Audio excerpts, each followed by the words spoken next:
ஸ்ரீ குருபியோ நமக. அனைவருக்கும் நமஸ்காரம். நாம இன்னைக்கு ஒரு குரு இல்ல 2 குருமார்கள் சேர்ந்து ரமண மகரிஷியும் மகாபெரிவாளும் சேர்ந்து அளித்த ரத்னங்களான ஸ்லோகங்களைத்தான் நாம இன்னைக்கு பார்க்க போறோம். அதாவது சிவானந்த லஹரியில் உள்ள 100 ஸ்லோகங்களிலிருந்து 10 ரத்னங்கள் போன்ற ஸ்லோகங்கள் ரமண மகரிஷியால் தேர்ந்தெடுக்கப்பட்டது. அது மகாபெரிவாவால் சரி என்று ஏற்றுக்கொள்ளப்பட்டது. அந்த ஸ்தோத்திரங்களைத்தான் நாம இன்னைக்கு பார்க்க போறோம். ரமண மகரிஷி தனது பக்தர்களை தினமும் இந்த 10 ஸ்லோகங்களையும் பாடும்படி கேட்பாராம். அவை எந்த கிரமமான வரிசையிலும் இல்லை. அதனால் மகாபெரிவாளோட பக்தர்களுக்கு சந்தேகம் ஏற்பட்டது. அதனால மகாபெரிவாள்கிட்ட பக்தர்கள்லாம் தங்களுடைய சந்தேகத்தை தீர்த்துக்கிறதுக்காக கேக்குறா, பெரியவா இந்த ஸ்லோகங்கள்லாம் ஆடுற கிரமமா வரிசையா இல்லையே பெரியவா, இது மாதிரி சொல்லலாமா அப்படின்னு சொல்லி கேக்குறா.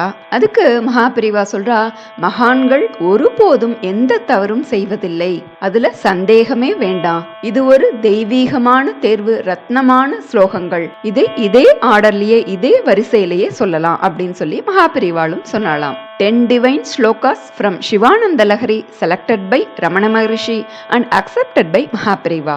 அந்த ஸ்லோகங்களை பார்க்கலாம். ஸ்ரீ ரமண மகரிஷி தேர்வு செய்து மகாபெரிவாளால் ஒத்துக்கொள்ளப்பட்ட 10 முத்தான ரத்னங்களான ஸ்ரீ சிவானந்த லஹரி ஸ்லோகங்கள். ஸ்ரீ சிவானந்த லஹரி ஸ்லோகாஸ்.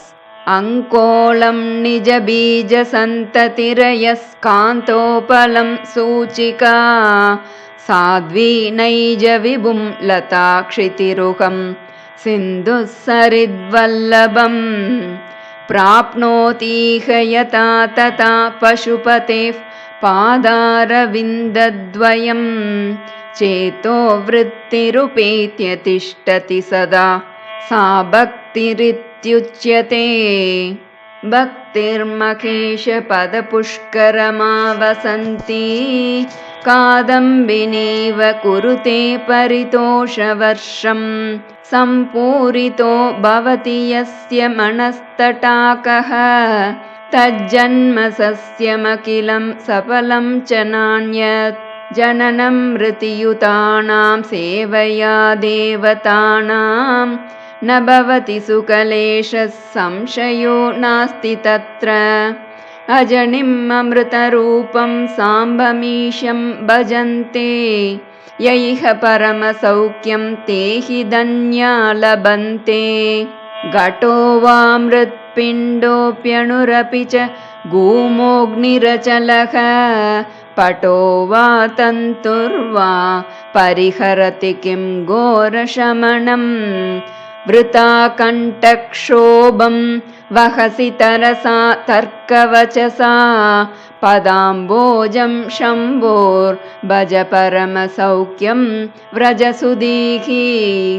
वक्षस्ताडनशङ्क्या विचलितो वैवस्वतो निर्जराः कोटिरोज्ज्वलरत्नदीपकलिका नीराजनं कुर्वते. दृष्ट्वा मुक्तिवधूस्तनोति निभृता श्लेषं भवानीपते. यच्चेतस्तव पादपद्मभजनं तस्येह किं दुर्लभम्.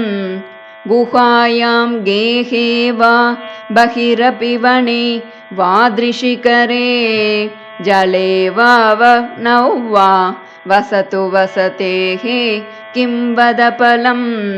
सदा यस्यैवान्तः करणमपि शम्भो तव पदे स्थितं चेद्योगोऽसौ स च परमयोगी स च सुखी.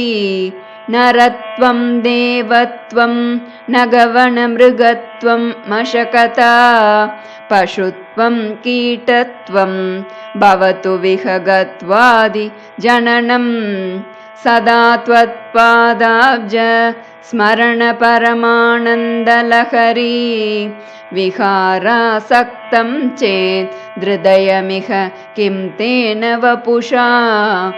गभीरे कासारे विशति विजने घोरविपिने विशाले शैले च भ्रमति कुसुमार्त जडमतिः.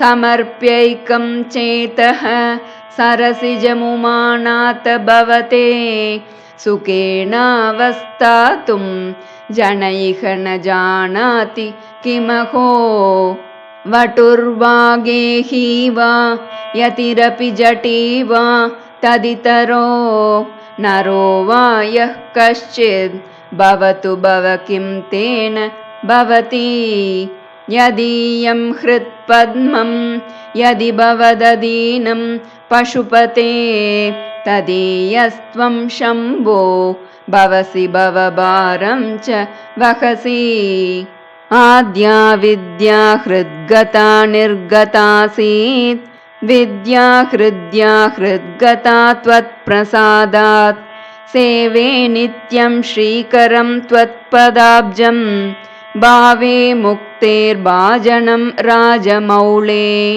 நாமும் இரு குருமார்கள் நமக்களித்த இந்த 10 ஸ்லோகங்களை தினந்தோறும் பாராயணம் செய்து சகல சௌபாகியமும் பெறுவோம்.